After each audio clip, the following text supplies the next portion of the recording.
녹화가 되었고요. 화면 잘 나오고 있나요? 오늘 6번째 성막 특강 6번째 시간 5대 제사와 7대 절기 함께 보도록 하겠습니다. 특별히 5대 제사에 관련된 것은 성막 안에서 어떻게 제사가 드려지는지에 대해서 살펴보게 될 것이고요. 7절기라고 했을 때 특별히 이 7절기 안에 대속죄일이라고 이야기하는 날이 있습니다. 이 날 때문에 우리가 절기를 한번 보는데, 이왕 절기를 한번 보는 김에 전체 7절기를 함께 보면 좋겠다라고 생각을 해서 7절기를 보려고 합니다.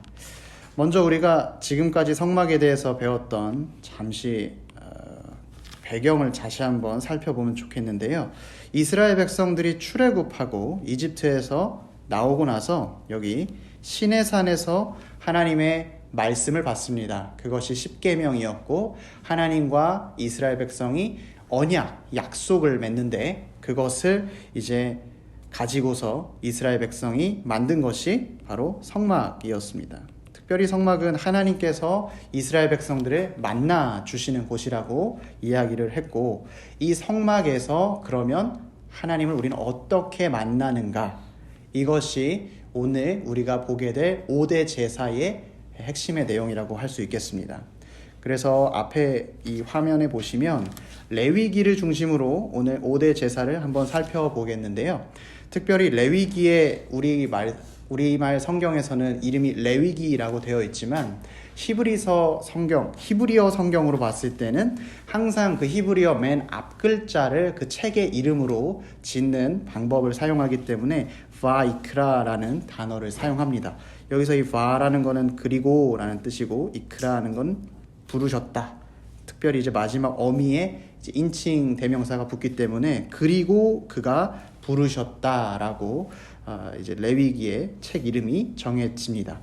그래서 레위기 1장 1절의 말씀을 보면 여호와께서 회막에서 모세를 부르시고 그에게 말씀하여 이르시되, 출애굽기 40장을 보시면 우리가 다음 주에 살펴보겠지만 성막이 완성이 됩니다. 건축이 되었고, 지금 여기 그림에서 보시듯이 하나님의 임재가 강하게 성막이 완성됐을 때 임하시고, 이제 여기 사람들 보이시면 이제 엎드린 사람들도 있고요, 기뻐하는 사람들도 있는데, 하나님께서 그때 이렇게 말씀하신 것입니다. 회막에서 모세를 부르시고 그에게 말씀하여 이르시되, 특별히 성막이라고 하지 않고 회막이라고 했었던 이유는 우리 2주차 때 배웠었는데, 회자가 모일 회자라고 해서 성막 중에 특별히 하나님과 인간이, 이스라엘 백성이 만나고 모인다라는 것을 강조할 때 이 회막이라는 단어로 번역했다고 했습니다. 그래서 레위기를 통해서 5대 제사를 보게 될 텐데, 이것은 우리가 하나님과 어떻게 교제하며 살아갈 수 있는가에 대한 내용을 가르쳐 주게 됩니다. 레위기는 크게 두 가지의 전반부, 후반부 두 가지로 나누어지게 되는데요.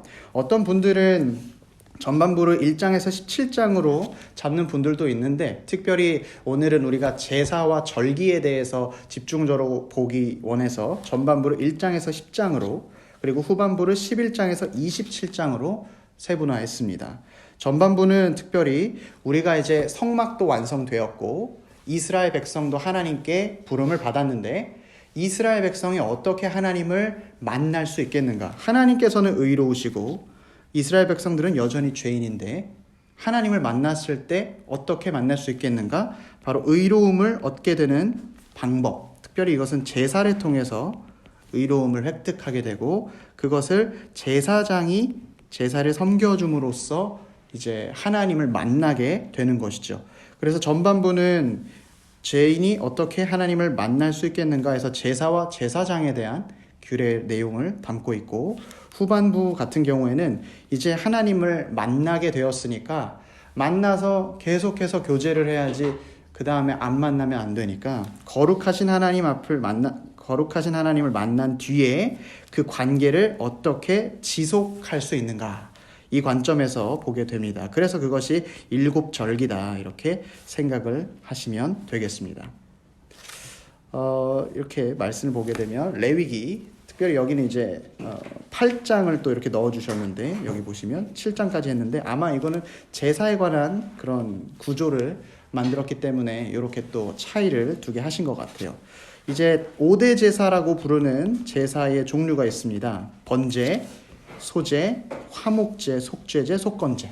우리가 오늘 하나씩 다 살펴보게 될 것이고요. 여기 21장에서 24장 사이에 레위기 23장에 보면 여호와의 날에 대한 규례가 있습니다. 여호와의 날. 특별히 이 여호와의 날은 7개의 절기에 대해서 순서대로 이야기를 하고 있기 때문에 오늘은 특별히 5대 제사와 7절기, 그 중에서도 특별히 대속죄일을 중심으로 우리가 좀 살펴보도록 하겠습니다. 레위기 1장 3절 번제에 대한 내용인데요. 번제에 대한 내용을 보시면 그 예물이 소의 번제이면 흠 없는 수컷으로 회막문에서 여호와 앞에 기쁘게 받으시도록 드릴지니라. 이렇게 하나님께서 모세를 회막 앞에 부르시고 번제에 대한 규례를 말씀하십니다.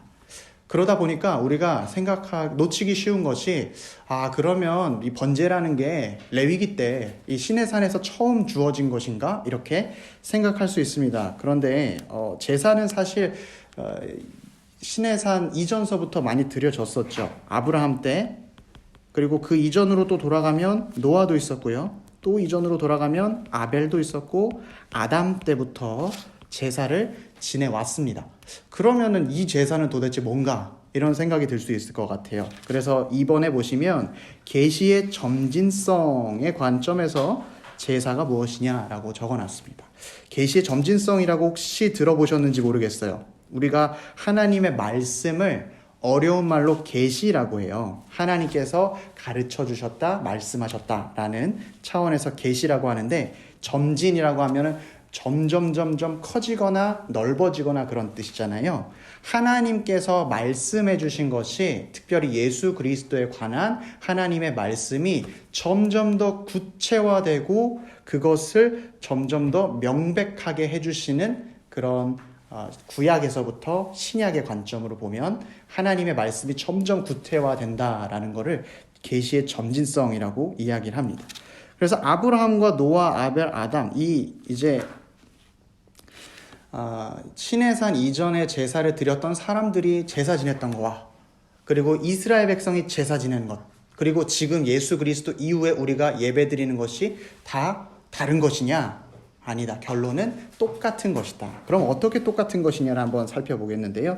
창세기 3장 15절 말씀에 원시복음이라고 이야기를 합니다. 메시아를 기다리라 라고 약속해 주신 말씀이에요. 내가 너로 여자와 원수가 되게 하고 내 후손도 여자의 후손과 원수가 되게 하리니 여자의 후손은 내 머리를 상하게 할 것이요 너는 그의 발꿈치를 상하게 할 것이니라 하시고, 여기서 너라고 얘기하는 것은 이제 뱀을 얘기하는 겁니다. 사단을 얘기하는 것인데, 메시아가 와서 이 사단의 세력을 물리칠 것이다. 그러니까 하나님의 메시아 약속이신 이 약속을 믿고서 아담도 제사를 드렸고, 아벨도 이걸 믿고 제사를 드렸고, 그래서 이들도 결국에는 예수 그리스도를 기대하면서 예배를 드렸다. 그러니까 우리와 같은 믿음이고 우리와 동일한 믿음으로 예배를 드렸다라고 생각하시면 되겠고요.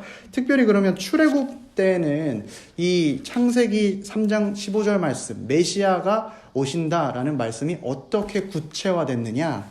6월절 어린 양의 사건이죠. 우리 아까가 아니라 다음에 6월절에 대해서 살펴보겠지만, 6월절 때 어린 양이 자기의 피를 문설주와 문인방에 바름으로써 구원받게 되는 사건, 그 사건을 기억하면서 이스라엘 백성들은 번제를 드리게 되었습니다. 레위기 1장 2절 말씀, 이스라엘 자손에게 말하여 이르라 너희 중에 누구든지 여호와께 예물을 드리려거든 가축 중에서 소나 양으로 예물을 드릴지니라. 이스라엘 백성들도 동일하게 예수 그리스도, 물론 그게 어떤 분인지 구체적으로는 알지 못하지만 예수 그리스도를 기다리는 메시아 약속, 그것을 생각하며 예배를 드렸다. 그리고 이제 신약에 와서는 진짜 예수님께서 오시고 그것이 확실해졌을 때 히브리서 기자는 이렇게 이야기합니다. 우리 이것은 좀 같이 읽어볼까요? 히브리서 10장 11절 12절 말씀입니다. 시작. 오직 그리스도는 죄를 위하여 한 영원한 제사를 드리시고 하나님 우편에 앉으사 그 후에 자기 원수들을 자기 발등상이 되게 하실 때까지 기다리시나니. 여기 원수들, 아까 여기 뱀이라고 이야기할 수 있겠죠. 그러니까 우리가 한 가지의 말씀을 보고서 그 말씀 하나로만 해석하는 것이 아니라 예수님으로 계속 연결시키면서 해석을 하는 건데, 모든 성경 구절이 실은 예수님에 대해서 가리키고 있고 그것이 우리에게 점점 더 구체적으로 나오고 있다라는 생각을 해주시면 되겠습니다. 그래서 결론은 하나님께서는 크신 계획을 가지고 변함없으신 마음으로 우리를 구원하시려고 그 구원 행위를 하고 계셨다. 이것을 기억해 주시면 되겠습니다. 예수님께서도 이것을 증거해 주셨어요. 예수님께서 요한복음 8장에 이제 진리가 너희를 자유케 하리라 라고 유명한 말씀을 하실 때 이제 바리새인들이 찾아와 가지고 우리는 아브라함의 자손이니까 아브라함의 말을 듣습니다 라고 이야기를 하니까 예수님께서 이렇게 말씀하셨어요. 너희 조상 아브라함은 나의 때 볼 것을 즐거워하다가 보고 기뻐하였느니라. 나의 때, 예수님께서 볼 것을, 예수님을 미리 내다보고 보고 기뻐했다라는 거예요. 근데 유대인들은 그 말을 전혀 이해하지 못했어요. 왜냐하면 예수님이 메시아라는 생각을 못했으니까. 그래서 유대인들이 이르되 내가 아직 50세도 못 되었는데 아브라함을 보았느냐? 엉뚱한 얘기를 하고 있는 것입니다. 예수님께서는 늘 이 십자가를 통해서 우리를 구원하시려고 예비하시고 준비하고 계셨다. 이것을 기억해 주시면 되겠습니다. 서론이 좀 길었는데 이제 진짜 5대 제사에 대해서 함께 살펴보겠습니다. 5대 제사가 이름이 좀 다양해서요, 이것을 다 기억하기에는 어려울 수도 있습니다. 그래서 제가 쉽게 기억하려고 이제 좀 언어 유희 같은 거를 준비해 봤어요. 한번 따라해 보시면 좋을 것 같아요. 번제를 드리니 소화가 속전속결. 한번 해볼까요? 시작. 번제를 드리니 소화가 속전속결. 번제를 드리니 소화가 속전이니까 지으시죠? 속결이니까 기억이죠? 속전속결 이렇게 해서 외우시면 됩니다.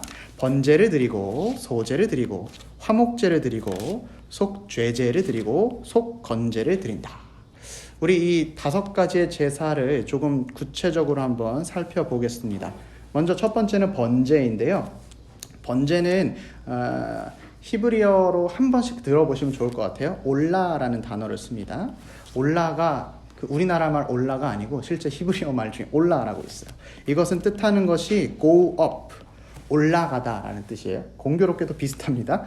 그런데 이제 번제는 특징이 불로 태워가지고 그 향기를 위로 올려보내는 제사거든요. 그래서 이 번제를 올라라고 이야기를 했습니다. 특별히 번제를 드릴 때에는 동물의 가죽을 제외하고 모든 부위를 다 태워버립니다. 완전히 태워버립니다. 그리고 그 제물을 드릴 때에는 특별히 여기 수송아지, 숫양, 숫염소, 산비둘기, 집비둘기 새끼 이렇게 돼 있어요. 다 태워버리니까 제일 비싼 제사예요. 왜냐하면 그전에는 다른 제사들을 살펴보면 예배자가 그 고기를 제물을 받게 되는 경우도 있고 제사장의 몫이 넘어가는 게 있는데 번제는 그런 거 없습니다. 다 하나님께 온전히 완전히 드립니다. 그래서 특별히 번제는 여기 숫자가 계속 붙어요. 그래서 수컷만 가능했었고요. 이제 제사가 비싸다 보니까 가난한 사람은 그럼 번제 못 드리나? 하나님께서 가난한 사람 차별하시나? 아니요. 비둘기로 하나님께서는 번제를 드릴 수 있는 길을 열어주셨는데 특별히 그것은 새끼를 드림으로써 구별해서 번제를 드릴 수가 있었습니다. 그러면은 이 번제를 언제 드리냐 보실 때 첫 번째 상번제라고 되어 있습니다. 항상 상자를 써가지고요. 이거는 개인이 드리는 게 아니고 국가에서 드리는 거예요. 국가에서 매일 아침 저녁으로 드립니다. 그러면 제사가 매일매일 있다는 건데 제사장이 쉴 시간이 없겠죠? 그렇게 해서 상번제, 매일매일 드리는 번제가 있고요. 두 번째는 절기마다, 우리가 이제 앞으로 보게 될 7절기 때마다 번제를 드려야 했었고요. 세 번째, 이게 이제 우리 개인적인 상태입니다. 1번, 2번은 국가에서 드리는 거고요. 3번의 경우에는 개인의 경우입니다. 하나님과 만나는 것을 소망할 때, 부지 중에, 그러니까 의도하지 않고 알지 못했을 때 죄를 짓는 것을 이제 속죄하기 위해서, 사함을 받기 위해서 개인이 하나님을 만나기 위해서 제사를 지냈다. 부지중에라는 말을 통해서 우리는 번제가 내 스스로 자원해서 드리는 제사다라는 것을 알 수 있습니다. 만약에 내가 그 죄를 지었다는 걸 알았다면 반드시 제사를 지내야 했겠지만 내가 죄를 지었는지 안 지었는지 알지 못하니까, 그래도 혹시 모르니까 제사를 지낸다면 번제로 드린다라는 것이죠. 그러면 이 번제가 상징하는 것이 무엇이냐? 아까 우리가 불로써 모든 걸 다 태워버린다 했던 것이 완전한 순종, 완전한 헌신을 이야기합니다. 그래서 우리 예수 그리스도께서 십자가에서 자기 목숨을 버리시고 하나님께 완전히 순종했던 것, 그것을 이야기하고요. 우리 제사를 드리는 이 예배자들은 나의 생명을 하나님께 아낌없이 드리겠다라는 결단과 마음을 주님께 드리는 것입니다. 두 번째, 소제입니다. 소제는 특별히 곡물을 이용해서 제사를 드리는입니다. 그래서 특별히 여기서는 피를 이제 보지 않죠. 근데 우리 성경 말씀에 보면 피 흘림이 없은즉 죄 사함이 없느니라 라는 말씀이 있습니다. 그래서 소제는 그럼 피 흘림이 없으니까 이거는 하나님이 안 받으시나? 라고 생각할 수 있는데, 소제의 특징은 이 곡물로만 드리다 보니까 번제나 화목제와 같은 이제 다른 제사를 드릴 때 이 곡물을 그 불 타는 곳에 이렇게 한 줌 뿌리는 것을 통해서 이제 제사를 드립니다. 고운 가루, 기름, 유향, 소금을 이제 제물로 사용했고요. 그대로 하거나 혹은 요리를 해서 드렸습니다. 레위기 2장 부분에 보면 이 소제에 대해서 조금 더 구체적으로 나오는데, 오늘 보아야 할 것이 굉장히 많아서 소제의 그 요리하는 부분은 좀 넘어가도록 하겠습니다. 특별히 이 소제 제물을 갖고 왔을 때 한 줌을 딱 집어가지고 이제 번제나 화목제에다가 하면 남은 곡물들이 있을 거 아니에요. 그것은 제사장에게 기념물로 주었습니다. 제사장의 몫으로 주었습니다. 그래서 제사장이 사실은 땅을 분배받지 않은 레위 지파였는데, 하나님께서 받으실 이 제사의 몫들, 이것을 섬기는 제사장에게 줌으로써 제사장들이 먹고 사는 문제를 해결할 수 있게 해주셨습니다. 그래서 이제 이 소제가 언제 드리는 것이냐 했을 때, 여기 제가 칸이 너무 적어가지고 추가를 못했는데, 감사함이 있을 때, 우리가 1:1 대응되는 건 아니지만 우리가 현재는 감사함이 있으면 감사헌금을 드리잖아요. 감사헌금이라고 생각하면 좋을 것 같습니다. 감사함이 있을 때 이제 번제와 화목제와 병행해서 드렸다라는 거예요. 그래서 이것은 상징하는 것이 완전함을 상징하는 것인데, 감사함으로 드리고 완전히 드린다고 해서 예수 그리스도께서 흠 없으시고 순결하셨던, 완전하신, 죄가 없으신 그런 모습을 하나님께서는 우리에게 보여주시길 원하셨다. 세 번째는 화목제입니다. 화목제는 우리가 알고 있는 그 화목이에요. 피스프. 그리고 이것은 특별히 2018년인가 피스메이커 교회에서 구약산책 레위기 편을 찾아보시면 최민호 목사님은 요거를 페스티벌이라고 표현을 하셨더라고요. 그러니까 축제의 분위기가 나는 그런 제사입니다. 하나님과 사람 사이의 화평을 위한 제사. 그러니까 하나님과 나의 관계의 화목함을 위해서 드리는 제사였다. 특별히 여기에서 사용하는 제물은 흠 없는 소, 양, 염소인데, 번제랑 동일한데 암수가 다 가능했어요. 우리 아까 번제에서는 수컷만 가능하다 그랬는데 화목제는 그렇게 엄격하진 않았던 것 같아요. 그래서 특징을 보시면 암수가 다 가능했다라는 특징을 보실 수가 있고, 페스티벌이라고 했던 이유는 이제 사람들이 제사 이후에 그 제물, 고기가 인간에게도, 그러니까 봉헌자, 예배했던 사람들에게도 주어지기 때문에 그걸 다 먹을 수 있는 기회를 얻었기 때문에 페스티벌이라고 이야기를 했습니다.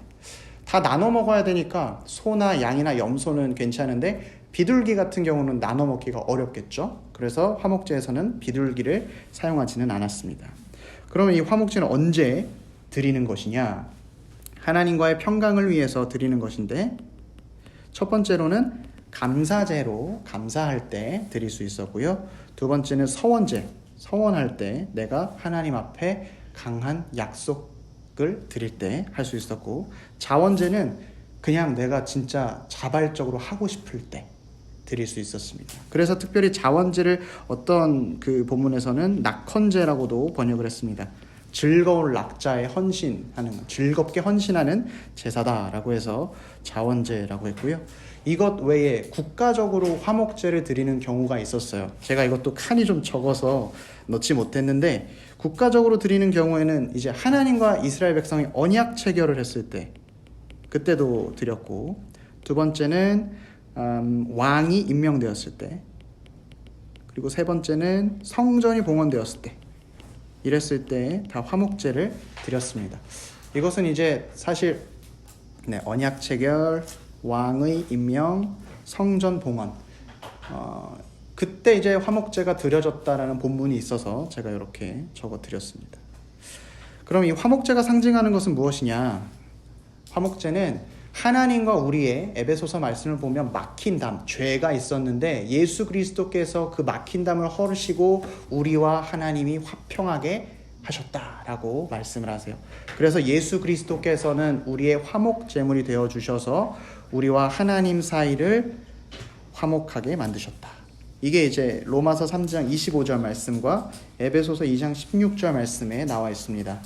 이 예수를 하나님이 그의 피로써 믿음으로 말미암는 화목 제물로 세우셨으니, 또 십자가로 이 둘을, 이제 죄로 인해서 갈라진 둘을 한 몸으로 하나님과 화목하게 하려 하심이라. 하나님과 예배자를 다시 하나로 화목하게 하셨다. 화목제의 좀 특징은 하나님과 예배자뿐만의 화목이 아니라 그 공동체 안의 화목 또한 도모하게 하는 제사였습니다. 특별히 여기 특징에 보시면 제사 이후 인간에게 제물이 돌려진다. 그 고기가 이제 돌려지는데, 그 고기가 하나님께 드리는 거는 기름하고 콩팥 부분만 하나님한테 드려요. 그리고 나머지는 다 먹는 거예요. 이제 사람들이 나눠서. 근데 예배자 그 사람이 하루 또는 이틀 만에 다 먹어야 돼요. 그 고기를. 그러니까 혼자 다 먹을 수가 없기 때문에 결국에는 가족이나 친구나 고아와 과부와 같은 사람들과 나눠 먹을 수밖에 없는, 그렇기 때문에 모든 사람들이 함께 고기를 먹는 페스티벌이 이루어지게 되는 것이죠. 그리고 우리가 이제 빠르게 보고 있는데, 네 번째, 다섯 번째는 여기 보시면 의무제사라고 되어 있습니다. 앞에 거 세 개, 번제, 소제, 화목제는 드려도 되고 안 드려도 문제가 되는 건 아니에요. 그러나 기쁨으로 드리는 것이지만, 이제 네 번째, 다섯 번째 속죄제와 속건제는 안 드리면 안 돼요. 이거는 의무적으로 하나님께 드려야 하는 것입니다. 그래서 속죄제를 먼저 보시면 죄를 속하기 위한 제사다 라고 보시면 되겠고요. 제가 히브리어를 계속 말을 안 해드렸군요. 하타트라는 말을 씁니다. 한번 들어보시고 넘어가시면 돼요. 하타트라는 것은 정결하게 하다, 속죄하다라는 뜻을 가지고 있습니다. 그래서 이 속죄제는 좀 감이 안 오실 수 있는데, 정결 제사다라고 생각을 하시면 조금 기억하실 수 있을 거예요. 깨끗하게 하는 제사, 죄를 없애는 제사인 것입니다. 드리는 제물이 조금 특징이 있었습니다. 드리는 제물이 신분이라고 해야 될까요? 직분에 따라서 드리는 게 좀 달랐어요. 제사장 같은 경우에는 수송아지, 비싼 거, 가장 비싼 거. 족장 같은 경우에는 숫, 염소, 그 다음, 그리고 평민은 암양, 암염소. 그러니까 여기서 하나님께서는 권위를 많이 주신 사람에게 그 책임 또한 똑같이 물으신다라는 것을 확인할 수 있습니다. 속죄제의 제사를 드리는 경우에는 다른 번제와 화목제와 비슷한데, 이제 레위기 4장 부분에 보시면 속죄제에 대한 말씀이 나오는데, 여기서 특별히 제사를 드릴 때 그 피에 관련된 동사가 6가지나 등장해요. 그래서 이 제사 같은 경우에는 굉장히 내용을 많이 갖고 있습니다. 첫 번째는 취하다라는 동사 사용하고, 두 번째는 가져가다, 이제 피를 가지고 와서 이렇다라는 거죠. 담그다라는 말도 쓰고 있고, 또 네 번째는 흩뿌리다, 다섯 번째는 바르다, 이제 구원의 뿔, 이제 번제단이나 이런 뿔에 바른다라고 표현하고 쏟아붓다 이런 단어들을 쓰고 있습니다. 나머지 번제, 화목제, 소제 이런 데는 이제 딱 한 가지 동사만 쓰는데 이제 피를 뿌린다라는 표현으로 이렇게 6가지나 굉장히 구체적으로 안내하고 있어요. 이것이 무엇을 얘기하는 거냐면 우리 몸, 이제 성소가 더러워진 곳을 구석구석 청소하듯이 그 피로써 깨끗하게 하는, 정결하게 하는 것이 굉장히 꼼꼼하게 해줘야 된다라는 것을 이야기하는 것입니다. 그럼 이 속죄제는 언제 드리는 것이냐? 첫 번째는 중대한 부정을 제의적으로 해결할 때. 중대한 부정이 뭐냐면 주로 유출되는 것, 피를 흘리는 것을 이제 중대한 부정으로 봤습니다. 왜냐하면 피는 생명을 뜻했기 때문에 몸에서 피를 흘린다라는 것은 그 사람의 생명이 다치는 것이라고 생각을 했습니다. 그래서 뭐 출산을 했을 때나 유출병이 있었을 때나 피부병이 있었을 때 이런 속죄제를 반드시 드려야 했고요. 두 번째로는 부지 중에 비고의적으로 이제 알지 못하는 죄, 그리고 비고의적, 일부러 짓지 않은 죄. 근데 좀 이상하지 않으세요? 내가 알지 못하는데 그걸 어떻게 의무적으로 드리지? 처음에는 알지 못했는데 누군가가 그 죄에 대해서 지적해 줬거나 내가 그것을 알게 되었을 때에는 이 속죄제를 반드시 드려야 했다. 그런데 부지 중에 비고의적으로 이것을 우리가 지금 이해하기 쉬운 것으로 좀 포괄적인 의미인데요. 우리가 연약해서 짓는 죄 또한 여기에 포함되었습니다. 우리가 주님 제가 연약해서 이번에도 죄를 지었습니다 하면 이 속죄제가 해당되는 것이죠. 그러면은 고의적으로 하는 거는 뭘 뜻하는 거냐? 비고의적의 반대. 그것은 내가 죄인 것을 알매도 되게 뻔뻔하게 마치 하나님을 대항하듯이 짓는 죄를 고의적인 죄다라고 이야기를 했습니다. 그래서 이 속죄제를 통해서 우리에게 하나님께서 보여주실 것은 예수 그리스도께서 우리의 죄를 깨끗게 하시는 속죄의 제물이 되셨다. 십자가 사역에서 우리를 단번에 깨끗게 하셨다. 그래서 예수 그리스도께서 속죄의 제물이 되셨다. 이것을 상징하는 제사였습니다. 여기 마태복음 20장 28절 말씀인데요. 인자가 온 것은 섬김을 받으려 함이 아니라 도리어 섬기려 하고 자기 목숨을 많은 사람들의 대속물로 주려 함이니라. 대신해서 속죄하는 제물로 주려 함이라. 그러니까 예수님께서 이 땅에 오신 목적 자체가 우리의 죄를 속죄하기 위해서 오셨다라는 것입니다. 다섯 번째, 조금 힘드시죠? 다섯 번째, 속건제입니다. 속건제도 사실은 이게 뭔 뜻인가 좀 감이 안 오시는데 아샴이라는 히브리어를 사용하고요. 이것은 허물에 대한 배상을 이야기합니다. 그래서 이것은 조금 쉽게 아까 속죄제는 정결제라고 이야기를 했고 속건제는 배상제라고 이해를 하시면 되겠습니다. 특별히 배상제는 성물에 대해서 하나님께서 주신 것에 대해서 어떤 죄를 범했을 때 그때 물질적인 배상을 위해서 이제 흠없는 순양을 하나님께 드렸고 여기 이제 5분의 1을 가산해서 이제 드렸습니다. 우리가 배상이라고 했을 때는 손해가 발생했을 때 손해를 보전해주는 역할과 그것에 대한 위로금이나 아니면 그것을 고치기 위한 배상이 더 필요하니까요. 특별히 속건제의 특징은 우리가 죄를 짓는 것에 대한 죄에 나타나는 빚의 개념을 특별히 형상화해서 내가 죄를 지으면 더 많이 갚아줘야 되는구나. 그리고 죄를 짓는 것은 하나님께 빚을 지는 거구나. 이런 걸 알게 하였습니다. 첫 번째로 언제 드렸을까? 성물을 잘못 사용한 죄. 이제 성소 안에 있는 물건들이나 하나님께서 주신 것을 잘못 사용하셨을 때죠. 이것을 우리 신약의 성도들을 교회에게 적용해 본다면 하나님께서 우리에게 복음의 말씀을 주셨는데 이 복음의 말씀을 잘 사용하지 못한다면 이 죄에 해당하겠고요. 성물을 범하는 죄. 하나님께서 우리를 속죄해 주셔서 생명을 주셨는데 그리고 그 생명을 살아갈 수 있는 시간을 주셨는데 우리의 생명과 시간을 온전히 사용하지 못한다면 그것 역시 성물의 죄를 잘못 사용한 죄.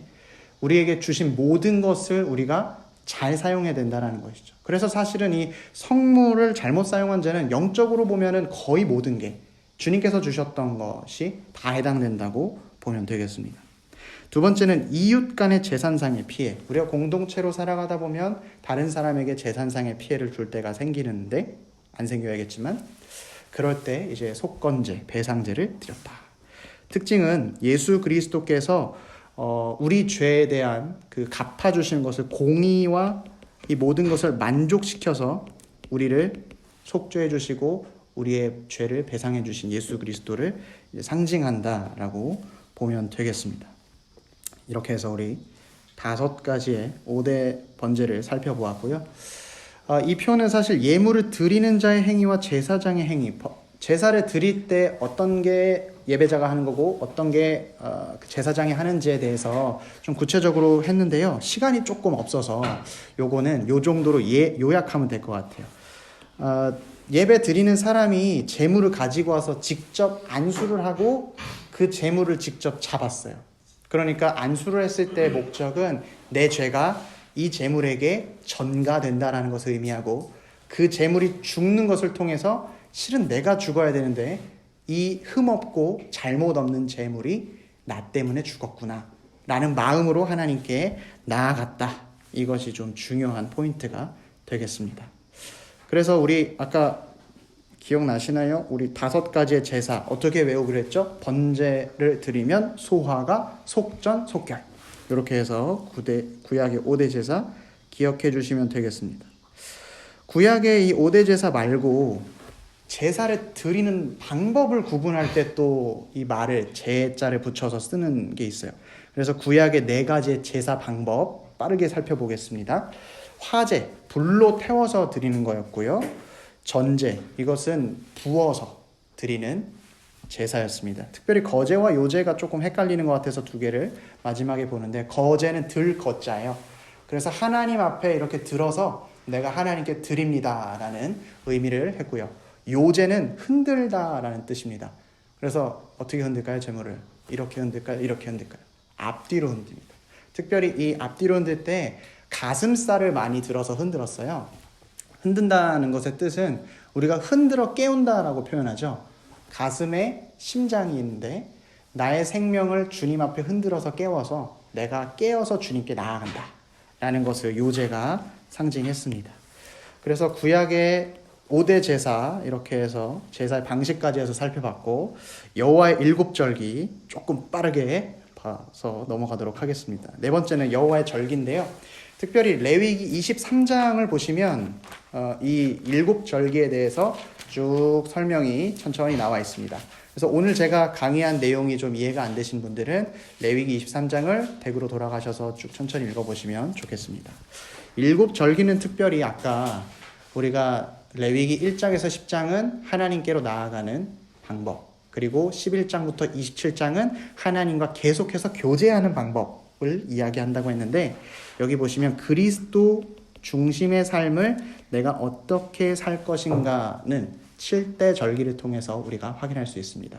1년 동안 이런 절기들이 계속 찾아올 때마다 내가 받았던 구원의 은혜, 내가 받았던 속죄, 그리고 6월절의 은혜, 이런 것들을 계속 상기하면서 주님 앞으로 나아갔던 것이죠.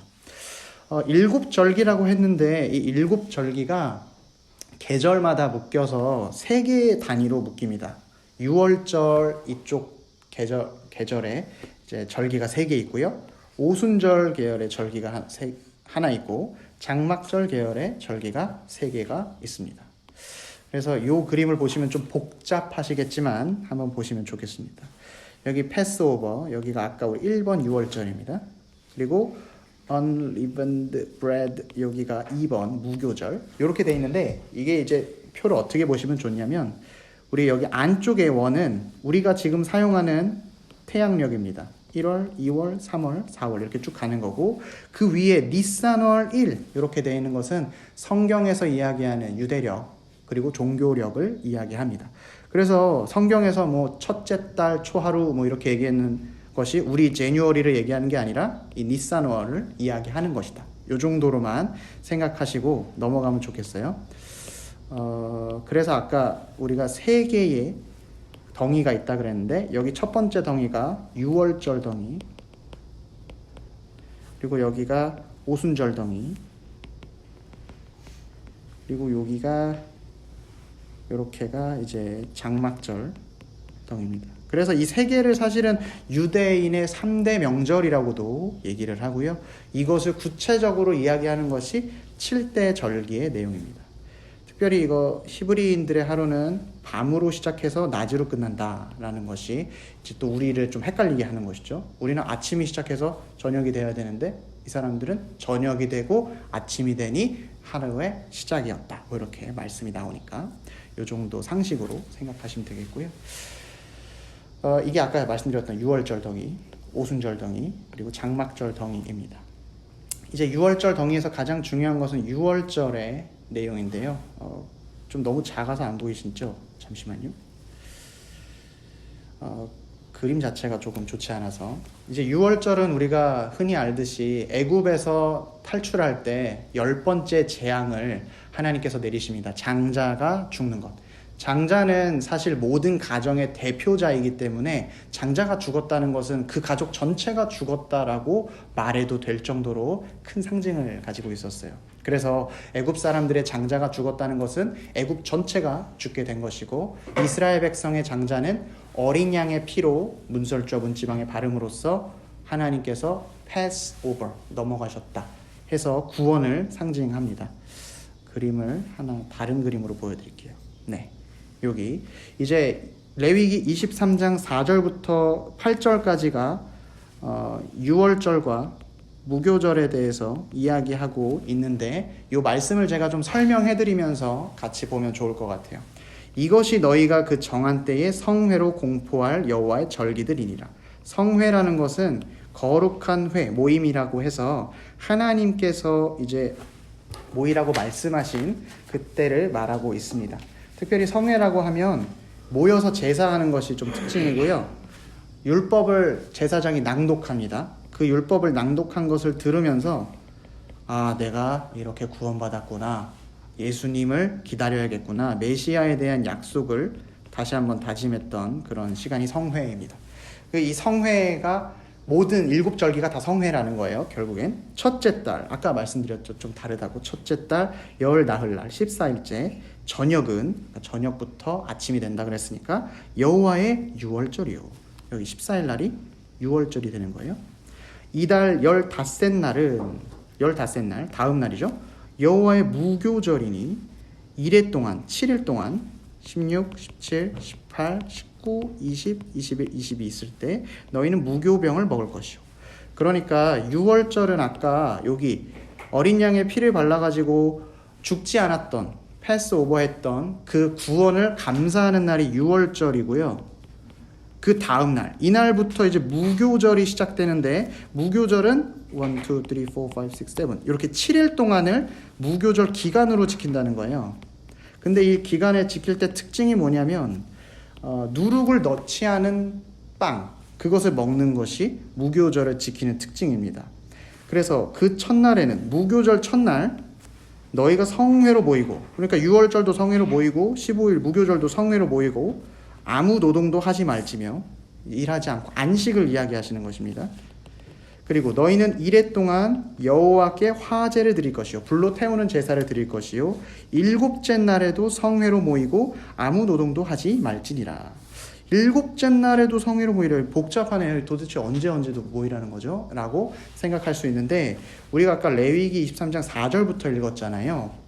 근데 그 앞에 3절에 보면 안식일 규례에 대해서 얘기해요. 조금 집중을 한 번만 해주세요. 좀 복잡하더라도 7절기가 있고 그 7절기 외에 또 안식일이 있어요. 이 안식일은 우리 하나님께서 천지를 창조하셨을 때 6일 창조하시고 하루 쉬셨던 그 제7번째 안식일을 기념하는 날이에요.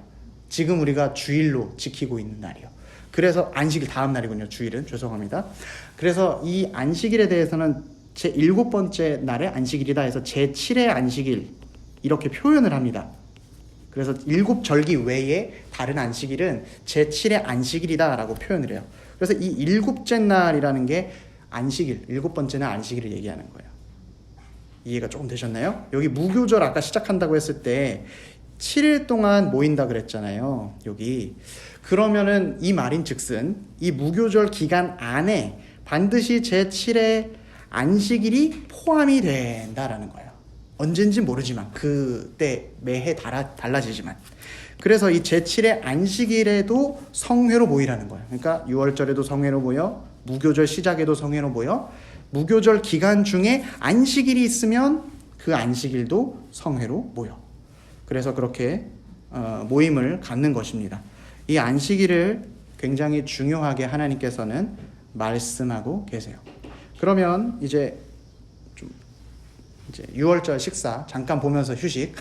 이제 쓴나물과 무교병 이야기했는데 이스라엘 사람들이 실제로 이런 식으로 먹는다고 해요. 그래서 전 쓴나물이라 그래서 뭘 먹나 했는데 물론 이게 어떤 다른 한 집안이니까 전체를 대표하진 않겠지만 이런 음식을 먹는다. 이렇게 보시면 되겠고 무교병은 이렇게 다 딱딱하니 딱 부서뜨리면은 또각 소리 나고 보통 성찬식 때 요것을 먹는 교회들이 많이 있습니다. 다음 장을 보시면 초실절입니다. 우리가 지금 7대 절기를 보고 있는데요. 6월절 덩이를 보고 있습니다. 첫 번째 아까 우리 6월절 봤고요. 무교절 그 일주일간의 기간이었습니다. 그 다음 날은 초실절에 대해서 이야기를 하고 있습니다. 초실절은 특징이 이렇게 9절부터 14절 내용인데요. 여호와께서 모세에게 말씀하여 이르시되 이스라엘 자손에게 말하여 이르라. 너희는 내가 너희에게 주는 땅에 들어가서 너희의 곡물을 거둘 때에 너희의 곡물의 첫 이삭을 한 단으로 제사장에게 가져갈 것이요. 이제 가나안 땅으로 들어가기 전에는 만나와 메추라기를 먹었지만 가나안 땅으로 들어갔을 때에는 농사를 지으니까 농사를 지었을 때 첫 곡물, 여기서는 보리를 첫 수확하는 것을 이야기하는 것입니다. 그 보리를 제사장에게 그 한 단을 가지고 가서 제사장이 이제 예배를 드리는 제사를 드리는데 너희를 위하여 그 단, 아까 보리단 있죠? 그것을 여호와 앞에 기쁘게 받으심이 되도록 흔든다. 아까 흔드는 거 제사 중에 어떤 거 기억나요? 요제. 죄송합니다. 반말이만. 요제로 이렇게 드리는 것이고 안식일 이튿날에 흔든대요. 우리 아까 여기 동글동글 아까 했었던 거 있잖아요. 여기 보시면 다시 제가 화면으로 돌아갈게요. 여기 보시면 제7의 안식일로 성회로 모인다 그랬잖아요. 이 다음 날에 이 초실절이 되는 거예요. 그러니까 무슨 말이냐면 이제 6월절 그리고 그 다음 날 무교절 7일간의 기간 보내는 중에 안식일이 껴있는데 그 안식일 다음 날 그러니까 7 플러스 1이 이제 초실절이 되는 것입니다. 그래서 여기 이제 표를 보시면 여기는 그렇게 안 적어놨네요. 죄송합니다. 첫 곡식을 수확하는 보리죠. 보리를 수확하는 것인데 그것이 안 나와서 다시 초실절로 돌아가겠습니다. 초실절에서 드리고 여기에 보면 고린도후서 15장 20절에 첫 열매라는 표현을 바울 사도가 이렇게 해석했습니다. 그러나 이제 그리스도께서 죽은 자 가운데서 다시 살아나사 잠자는 자들의 첫 열매가 되셨도다. 초실절에서 하나님 앞에 흔들었던 그 보리단이 예수 그리스도께서 죽었다가 부활하시는 그것을 예표하고 있었다라는 거예요. 보리를 흔들면 보리 알이 떨어지겠죠. 보리 한 알이 밑으로 떨어지면 밀알이 되어서 많은 열매를 맺게 하듯이 예수 그리스도께서 첫 열매로 부활하셨던 것을 믿는 자들에게 우리 역시도 부활할 것을 소망하게 하는 것입니다. 너희가 12절에 너희가 그 단을 흔드는 날에 1년 되고 흠없는 순양을 여호와께 번제로 드리고 그 소제로는 기름 섞은 고운 가루 10분의 2 에바를 여호와께 드려 화제로 삼아 향기로운 냄새가 되게 하고 전제로는 포도주의 4분의 1 흰을 쓸 것이며 너희는 너희 하나님께 예물을 가져오는 그날까지 떡이든지 볶은 곡식이든지 생이삭이든지 먹지 말지니 이는 너희가 거주하는 각처에서 대대로 지킬 영원한 규례니라. 이렇게 해서 초실절이 예수 그리스도를 상징한다라는 것을 통해서 우리는 6월절 덩이가 예수 그리스도를 어떻게 상징하는 것이냐. 어린 양 되신 예수 그리스도께서 6월절에 십자가에 달려 죽으시고요. 그 무교절에 일주일 동안 무덤 속에 계신 예수님을 상징하면서 그 안식일 이튿날 실제로도 예수님께서 부활하실 때 안식일 이튿날에 부활하신다 그러거든요. 그래서 그것이 부활을 상징하는 것이다. 6월절 덩이는 그래서 예수 그리스도께서 구원을 실행하시고 그리고 그 가운데에서 무덤에서 지내시다가 부활하셨던 것을 우리에게도 소망으로 주시는 것이다. 그래서 우리는 무교절 기간을 살아가는 이 땅의 성도들로서 예수 그리스도의 부활을 소망하며 살아가는 것이 필요한 것입니다. 이렇게 초실절을 보내고 나면 초실절 이후에 찾아오는 날이 칠칠절입니다. 칠칠절은 두 가지의 또 다른 이름이 있는데 맥추절과 오순절입니다. 우리가 눈치채셨는지 모르겠지만 아까 무교절을 7일 동안 이제 지킨다고 했었고 또 그 무교절 이후 하루가 부활하신 날이라고 했어요. 그래서 이 7과 1의 의미가 굉장히 많이 있습니다. 그래서 이 77절 역시도 77절이다 라고 해서 77절이에요. 49일이죠. 그리고 또 1을 더하는 겁니다. 49에 1을 더해서 50일이 나오는 거예요.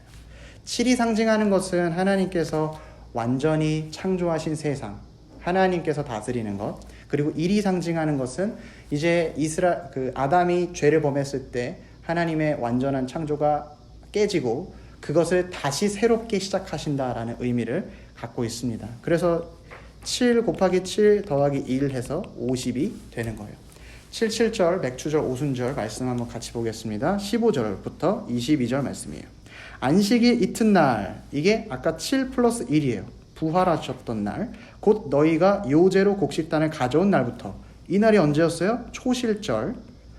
초실절부터 세어서 7 안식일, 7번의 안식일을 수요를 채우고 7 안식일에 또 이튿날, 그러니까 7 곱하기 7에 플러스 1, 그러니까 50일이 되는 거죠. 합하여 50일을 계수하여 새 소제를 여호와께 드리되. 이때 소제를 한 번 더 드린다는 거예요. 너희의 처소에서 10분의 2 에바로 만든 떡 2개를 가져다가 흔들지니 이는 고운 가루에 누룩을 넣어서 구운 것이요 이는 첫 요제로 여호와께 드리는 것이며 너희는 또 이 떡과 함께 1년 된 흠없는 어린 양 7마리와 어린 수소 1마리와 순양 2마리를 드리되 이것들을 그 소제와 그 전제 제물과 함께 여호와께 드려서 번제로 삼을지니 이는 화제라 여호와께서 향기로운 냄새며 또 순념소 하나로 속죄제를 드리며 이렇게 제사를 계속 드립니다. 제사장은 그 첫 이삭이 떡과 함께 그 2마리 어린 양을 여호와 앞에 흔들어서 요제로 삼을 것이요 이것들은 여호와께 드리는 성물이니 제사장에 돌릴 것이요 이날에 너희는 너희 중에 성회, 아까 거룩하게 모여서 말씀 듣고 메시아 언약 생각하고 공포하고 어떤 노동도 하지 말지니 안식하라는 말씀이고요. 이는 너희가 그 거주하는 각처에서 대대로 지킬 영원한 규례. 너희 땅의 곡물을 밭 모퉁이까지 다 베지 말며 떨어진 것을 줍지 말고 그것을 가난한 자와 거류민을 위하여 남겨두라. 나는 너희의 여호와 하나님이라. 하나님 여호와니라. 이제 이 오순절 이 절기는 무엇을 상징하냐면 특별히 성령께서 강림하신 날을 상징합니다. 예루살렘에서 모여서 너희가 제자들이 모여 있으라고 했을 때 예루살렘에서 부활하시고 그 이후에 50일이 지났을 때, 승천하시고 50일이 지났을 때 이제 성령께서, 약속하신 성령께서 이 땅에 오시죠. 그리고 그 성령이 강림하시고 나서 그 결과로 교회가 탄생했습니다. 그래서 그 교회가 이제 성령께서 이끄시고 예수 그리스도께서 머리 되셔서 살아가는 삶을 이 오순절 덩이가 이야기하고 있는 것입니다. 이제 장막절 덩이 하나만 하면 이제 쉴 수 있습니다. 조금만 더 힘내시고요. 이제 77절 이후에 나팔절부터 시작이 됩니다. 사실은 이 장막절 덩이는 대속죄일을 중심으로 이제 펼쳐지는 그런 절기들이에요. 대속죄일 날이 속죄일인데 모든 이스라엘 백성의 죄를 속죄한다 그래서 대자를 붙였거든요. 그러다 보니까 우리가 이제 안 목사님께서 매번 격주로 우리 이제 성찬을 준비합시다 이렇게 말씀하시는 것처럼 대속죄일도 우리 이제 대속죄를 준비합시다 라고 하는 날이 있어요. 그게 바로 나팔절입니다.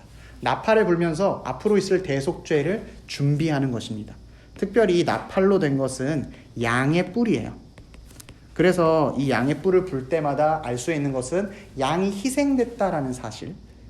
내가 나의 죄가 예수 그리스도를 통해서 이 흠없는 양을 통해서 사함을 받는 것이구나를 불면 이제 생각하면서 부는 것이죠. 23절에 여호와께서 모세에게 말씀하여 이르시되 이스라엘 자손에게 말하여 이르라 일곱째 달 곧 그 달 첫날은 너희에게 쉬는 날이 될지니 안식하라는 것이고요. 이는 나팔을 불어 기념할 날이요 성회라 거룩하게 모여서 말씀 듣고 메시아 언약 생각하고 어떤 노동도 하지 말고 여호와께 화제로 드릴지니라. 노동도 하지 말라는 게 계속해서 안식하라고 말씀하고 계신 겁니다. 그래서 나팔절 이후에 준비하는 대속죄일이 무엇이냐. 사실은 여기를 중심적으로 좀 말씀드리려고 했는데 시간이 굉장히 오래가서 조금 간략하게 말씀드리겠습니다. 대속죄일에 대한 규례는 레위기 16장에 가장 잘 나와 있습니다. 특별히 대속죄일은 이제 이스라엘의 모든 백성의 죄가 속해지는 날이라고 이야기를 했어요. 그래서 이날만 유일하게 지성소로 1년에 한 번 들어갈 수 있는데 이날 들어갑니다. 대제사장이. 근데 이제 하루 들어간다 그래서 한 번만 들어가는 것은 아니고요. 3번 들어갑니다. 첫 번째는 분향단에서 향을 피우면 그걸 이제 휘장 안으로 들어가서 속죄소 전체를 이 향으로 가려요. 그래서 향으로 속죄소를 가리고요. 두 번째는 아론, 대제사장과 아론의 가족들, 제사장들을 속하는 속죄 제물을 먼저 드립니다. 그래서 대제사장과 제사장들, 그의 가족이죠. 그의 가족을 위해서 속죄제를 드립니다. 제사장이 중보하기 위해서 자기가 먼저 흠이 없어야 하기 때문에 이런 작업을 하는 거예요. 그리고 그 다음에서야 모든 백성을 위한 속죄 제물을 드릴 수 있게 됩니다. 이 속죄 제물을 드릴 때의 특징은 제사장과 대제사장이 속죄를 드릴 때에는 숫송아지로 제물을 드리고 양을 번제로 드려서 여기는 속죄제고요. 이렇게 해서 자기 자신에 대한 죄를 먼저 이제 2번은 이렇게 드리고 3번 모든 백성을 위한 이제 속죄 제물은 숫 염소 2마리를 준비합니다. 그래서 한 마리는 속죄제로 드려요. 실제로 그 피를 우리 속죄제가 아까 피 뿌리는 거 동사 6가지 있다 그랬잖아요. 그렇게 해서 제사를 드리고요. 또 한 마리는 이제 광야로 그 숫 염소를 보내버려요. 사실 근데 이게 무슨 뜻이냐면 광야로 보냈다라는 것은 먹을 것도 없고 숫 염소는 뭐 혼자서 할 수 있는 게 없으니까 맹수들의 위협에 노출되는 것입니다. 사실 그래서 이 숫 염소 2마리 아사셀의 염소라고 하는데 이 2개가 뜻하는 것은 예수 그리스도의 십자가 사역을 한 가지의 사건을 2면에서 바라보게 하는 거예요. 예수 그리스도께서 십자가에서 돌아가신 것을 숫 염소 1마리가 속죄 제물로서 보여주는 것이고, 이 아사셀 염소는 예수 그리스도께서 살아가시는 공생의 기간, 그것이 광야의 길처럼 맹수들이 나타나고 고단한 길이었다라는 것. 예수 그리스도께서 우리를 위해서 속죄하기 위해서 사셨던 전 인생, 공생애와 십자가 전 인생이 모든 백성을 위한 대속의 인생을 사신 것이다 라는 것을 보여주는 것입니다. 26절 말씀, 여기는 레위기 23장 말씀입니다. 여호와께서 모세에게 말씀하여 이르시되 7째 달 여름날은 속죄일이니 대속죄일 얘기합니다. 너희는 성회로 열고 스스로 괴롭게 하며 여호와께 화제를 드리고 내가 얼마나 죄인인지를 생각하라 라는 것이죠. 이 날에는 어떤 일도 하지 말 것은 너희를 위하여 너희 하나님 여호와 앞에 속죄할 속죄일이 됨이니라. 이 날에 스스로 괴롭게 하지 아니하는 자는 그 백성 중에서 끊어질 것이라. 자기의 죄에 대한 통회함 없이 하나님 앞으로 나아가는 사람은 죽기 때문에 백성 중에서 끊어지는 것이고, 이날에 누구든지 어떤 일이라도 하는 자는 내가 그의 백성 중에서 멸절시키시리니 너희는 아무 일도 하지 말라. 이는 너희가 거주하는 각처에서 대대로 지킬 영원한 규례니라. 이는 너희가 쉴 안식일이라 너희는 스스로 괴롭게 하고 이달 아흐렛 날 9일째에 되는 겁니다. 저녁 곧 그 저녁부터 이튿날 저녁까지 안식을 지킬지니라. 대속죄일은 그러니까 나의 죄를 생각하면서 예수 그리스도의 그 속죄의 모든 십자가와 인생에 감사하며 하나님 앞으로 나아가는 것이죠. 그래서 그것을 정리한 것이 이건데 넘어가도록 하겠습니다. 마지막입니다. 이제 정말로 마지막이에요. 장막절이라고 이야기하는, 장막은 우리가 알고 있는 그 장막 자체를 이야기하는 것이고, 그리고 초막절이라고도 얘기합니다. 한글 성경에서 이것을 초막이라고 번역을 했기 때문에 또 초막절이라고 하고, 수장절이라고도 얘기하는 날인데요. 수장은 이제 올리브나 포도를 저장한다고 해가지고 수장절이에요. 그래서 이날은 이스라엘 백성이 가나안 땅으로 들어갈 때까지 광야의 생활, 장막과 초막을 지어서 살았던 그 고단한 인생을 기억하고 이제 가나안 땅에 들어와서 수확물을 저장하는 것을 기념하는 것입니다. 여호와께서 모세에게 말씀하여 이르시되 이스라엘 자손에게 말하여 이르라. 7째 달 15날은 초막절이니 여호와를 위하여 1해 동안 지킬 것이라. 초막절도 아까 무교절 기간처럼 7일을 지킨다고 하네요. 첫날에는 성회로 모일지니 너희는 아무 노동도 하지 말지며 이래 동안에 너희는 여호와께 화제를 드릴 것이요 여덟째 날, 이날도 여덟째가 나오죠. 7 플러스 1. 너희는 성회로 모여서 여호와께 화제를 드릴지니 이는 거룩한 대회라. 성회인데 또 대회라고 이야기를 했어요. 너희는 어떤 노동도 하지 말지니라 하고 이렇게 해서 초막절에 제사 드리는 내용이 나오고, 마지막에 이는 내가 이스라엘 자손을 애굽 땅에서 인도하여 내던 때에 초막에서 거주하게 한 것을 너희 대대로 알게 합니다. 나는 너희의 하나님 여호와니라. 이 말씀을 통해서 우리는 사실 기억해야 할 것은, 우리가 아까 세 덩이라고 얘기했던 7 절기가 사실은 그리스도 중심의 삶이라고 얘기했는데, 이 그리스도의 중심의 삶의 목적이 무엇이냐? 안식을 주기 위함인 것입니다. 우리가 에덴 동산에서 하나님을 같이 교제하며 살아갈 때 가장 누릴 수 있는 결과는 안식이었습니다. 그런데 죄를 범함으로 이 안식이 깨어졌고, 하나님께서는 그 안식을 회복시켜 주시기 위해 우리에게 그리스도를 보내주신 것이죠. 특별히 물고기는 물에 살 때 살 수 있는 것처럼 인간은 하나님과 교제할 때 살아갈 수 있습니다. 그래서 이 초막절은 우리가 회복되고 구원이 완성될 그 날을 생각하며 살아가는 것이죠. 우리가 이 여호와의 7 절기를 우리가 살펴볼 때에 계속해서 반복되는 말 중에 또 하나가 영원한 규례니라, 이 말이 있습니다. 이 말이 꼭 우리가 지금도 초막절, 장막절 막 지켜야 될 것 같은데 그것이 아니고요. 우리가 지켜야 되지 않을 이유는 첫 번째는 우리는 유대인이 아니기 때문에 지킬 필요가 없고, 유대인들은 실제로 지금도 지키고 있습니다. 두 번째는 우리가 문자적으로 해석하는 것이 아니라 성경 말씀을 계속해서 우리는 예수 그리스도로 연결시키는 작업을 하고 있습니다. 그래서 이 7 절기가 뜻하는 것이 무엇이냐? 이런 것은 율법과 날과 절기, 구약에서 모든 예표하던 것은 먹고 마시는 것과 여러 가지 씻는 것과 함께 육체의 예법일 뿐이며 개혁할 때까지 맡겨둔 것이니라. 그러니까 영원한 규례라고 말하는 것은 진짜로 영원한 것이 아니라 예수 그리스도께서 율법의 완성자로 오신 예수 그리스도께서 오실 때까지 맡겨둔 것이고, 예수 그리스도께서 오심으로 인해서 우리는 그분을 믿는 것으로 이 모든 것을 다 누리게 되는 것입니다. 그래서 우리가 신앙생활을 쉽게 하는 것 같지만 사실은 이 믿음을 알면 알수록 쉽지 않은 것 같아요. 그래서 우리가 지금 이 절기들을 다 지킬 필요는 없지만 이 절기에서 우리에게 말씀하시고 약속하신 하나님의 뜻, 하나님의 의도를 생각하면서 신앙생활 할 때에 우리는 그리스도 중심의 신앙생활, 그리고 그리스도와 안식을 누리는 신앙생활 하게 될 줄 믿습니다.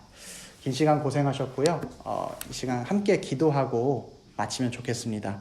특별히 기도할 때 주여, 오늘 내가 많은 내용 들었는데 한 가지만 남게 하여 주시옵소서.